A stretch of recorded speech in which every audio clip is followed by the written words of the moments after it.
আসসালামু আলাইকুম। সম্মানিত ভাইরা, আজকের ভিডিওতে আমরা বিটকয়েনের টেকনিক্যাল অ্যানালাইস এবং ফান্ডামেন্টালি অ্যানালাইস করার চেষ্টা করব।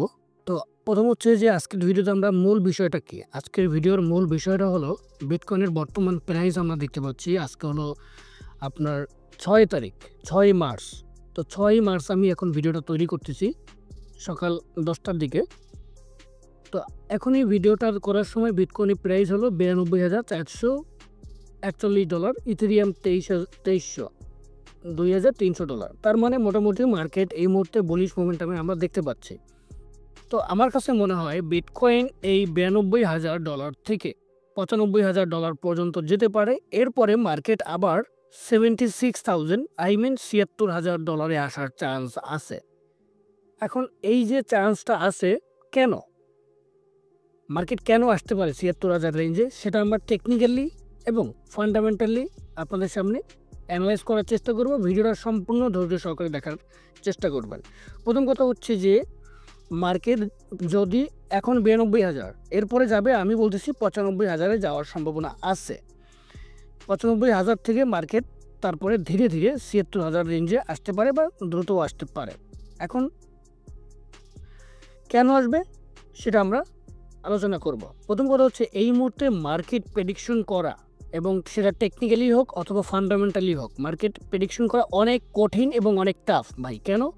দেখেন যে মার্কেটে নর্মালি আপনি যদি টেকনিক্যাল অ্যানালাইজ করেন, আপনি যত ভালো টেকনিক্যাল অ্যানালাইজ করেন না কেন, টেকনিক্যাল অ্যানালাইজ মার্কেটে কাজ করে মাত্র 20%, মাত্র 20%। আর বাকি 80% হলো ব্রেন গেম।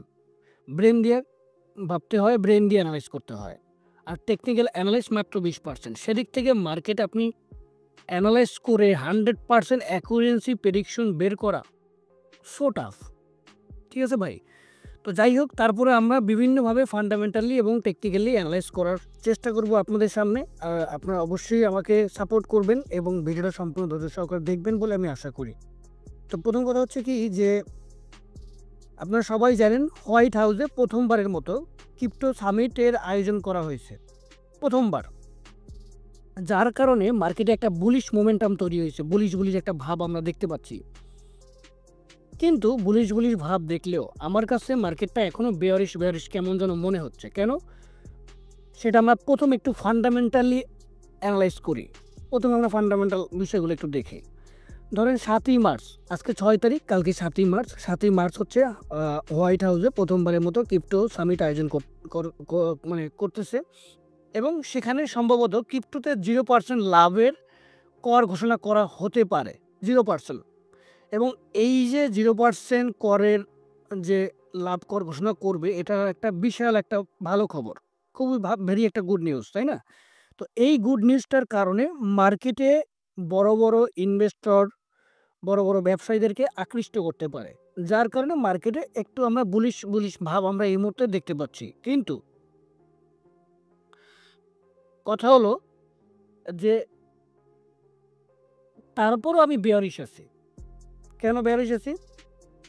কারণ আমি যদি অতীতের দিকে তাকাই, পিছনের কথার দিকে যদি তাকাই, তাহলে দেখতে পাই যে প্রতিটা বুলিশ নিউজ যখন আসে মার্কেটে, সেটাই মার্কেটে ডাউন হয়। তখনই মার্কেট ডাউন হয়েছে। আপনি যদি ইটিএফ অনুমোদন যেদিন হয়, ওই দিন মার্কেট ডাউন হয়েছে, তারপরে মার্কেট ডাউন হয়েছে। ট্রাম্পের শপথের পর মার্কেট, ট্রাম্পের শপথের আগে হালকা বুলিশ ছিল, মানে শপথ নেওয়ার আগ পর্যন্ত মার্কেট একটা বুলিশ মোমেন্টাম ভাব ছিল। কিন্তু যখনই শপথটা নেয়, মার্কেট ডাউন হয়েছে। তারপরে ইউএস ক্রিপ্টো রিজার্ভের যে সাম্প্রতিক তথ্যগুলো আমরা দেখলাম, বা পিছনে হিস্টোরিটা যেটা দেখলাম রিসেন্টলি, সেক্ষেত্রে মার্কেট পাম্পে করার কথা, কিন্তু মার্কেট ডাউন হয়েছে। তাই আমরা এই যে বিষয়গুলোর থেকে যেটা আমি শিক্ষা পাই বা যেটা আমি বুঝতে পারি, সেটা হলো যে ফান্ডামেন্টালি আমরা বলতে পারি বিটিসি হয়তো আরও কিছু এখান থেকে বুলিশ মোমেন্টাম হতে পারে, হয়তো ৯৫-তে যেতে পারে মার্কেট। এই যে এখন ৯২-তে চলে, হয়তো মার্কেট ৯৫-তে যেতে পারে। তারপরে মার্কেট লিকুইডিটি নেওয়ার জন্য হয়তো মার্কেট আবার ডাউনফল হতে পারে, যেটা আমরা দেখব। বুঝতে পারছেন ভাই? সুতরাং এখানে আরও অনেক বিষয় আমরা ফান্ডামেন্টালি আলোচনা করার চেষ্টা করব। যদি আপনারা বিটকয়েনের চার্টের উপরে দেখেন, ভলিউম মোটামুটি বেশ ভালোই এখানে বৃদ্ধি পাচ্ছে। এই যে দেখেন, ভলিউম কিন্তু মোটামুটি ভালোই বৃদ্ধি পাচ্ছে এখানে। এবং যেখানে ভলিউম আমরা ৮০,০০০ রেঞ্জ থেকে ৯০,০০০-এর মধ্যে আমরা লিকুইডিটি দেখতে পাচ্ছি। সুতরাং মার্কেট আমার কাছে, যেটা আমি আবারও বলবো, যে মার্কেট যদি ৯৫,০০০-এ যায়, সেখান থেকে মার্কেট আপনার আপসাইড লিকুইডিটি নিবে, ৯৫,০০০-এ যাবে, তারপরে হয়তো ৭ই মার্চ কালকে যেতে পারে ৯৫,০০০-এ। এবং এরপরে দেখা যাচ্ছে যে যখন এই যে ক্রিপ্টো সামিট, এই মুহূর্তে ক্রিপ্টো সামিট নিয়ে খুবই মানুষের মধ্যে একটা আপনার এক্সাইটেডমেন্ট কাজ করতেছে, তাহলে কি হবে, মানুষ এখানে ক্রিপ্টো সামিট উপলক্ষে মানুষ এখানে বিভিন্ন মানুষ লং পজিশন ওপেন করবে, লং পজিশন ওপেন করে রাখবে। ঠিক আছে, তো যখনই লং পজিশন ওপেন করবে তাহলে মার্কেট কী হবে, লং পজিশন ওপেন করলে মার্কেট তখন ডাউনে নিয়ে আসবে, মার্কেট মেকাররা ডাউনে নিয়ে আসার সম্ভাবনা অনেক বেশি। কারণ তারা সবাই জানে যেহেতু মার্কেটে ভালো একটা নিউজ আপকামিং ইভেন্ট থাকে, সেই ইভেন্ট উপলক্ষে প্রচুর পরিমাণে মানুষ লং পজিশন ওপেন করে। তো বুঝতে পারছেন? তো ভাইরা, এখন কথা হলো যে আজকের ভিডিওটা করার একমাত্র কারণ হলো আপনাদেরকে সাবধান করা, এবং যেহেতু বিটকয়েনের এই প্রেডিকশন বলেন বা এই অ্যানালাইসটা বলেন, এটা আসলে বের করা বা ফান্ডামেন্টালি বলেন টেকনিক্যাল অ্যানালাইস করা, এটা খুবই টাফ। এবং এটা এই যে অ্যানালাইসটুকু করলাম আপনাকে, এটা আমি পিছনে হিস্টোরি বা মার্কেটের বর্তমান সেন্টিমেন্ট এবং মার্কেটের বর্তমান মুভমেন্ট কীভাবে হচ্ছে, মার্কেটকে কীভাবে কন্ট্রোল করা হচ্ছে, সব কিছু নিয়ে আলোচনা করার পরে আমার কাছে এটাই মনে হলো যে বিটকয়েন ৯৫,০০০-এ যাবে, তারপরে মার্কেট আবার ৭৬,০০০ রেঞ্জে আসার বা ৭৭,০০০ এই রেঞ্জে আসার চান্স অনেক বেশি।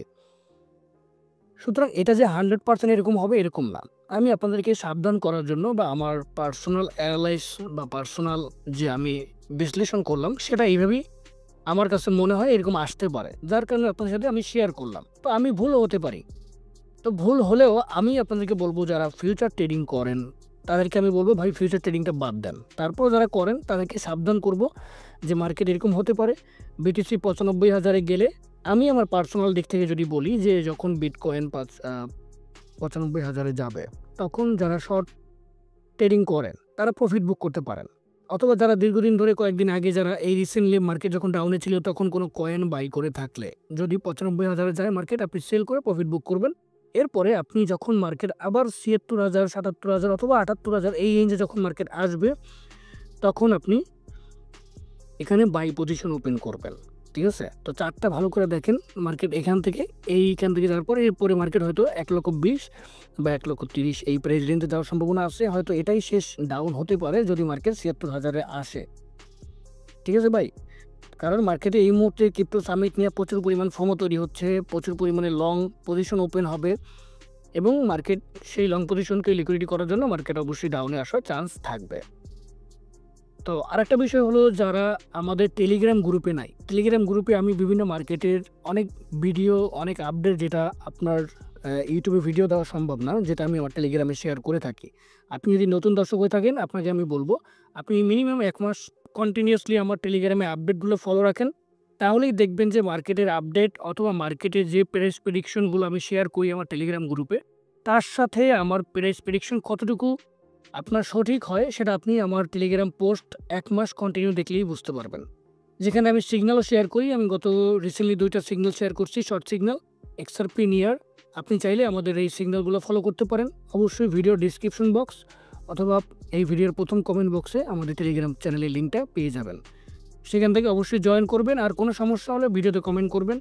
তো আজকে এই পর্যন্তই, আশা করি পরবর্তী ভিডিওতে দেখা হবে, এবং সামনে আমরা বিটকয়েন কেন ডাউন হবে এবং কেন ডাউন আসতেছে এর কারণ নিয়ে আরেকটা ভিডিও তৈরি করবো ইনশাআল্লাহ। সেই পর্যন্ত ভালো থাকেন, আল্লাহ হাফেজ।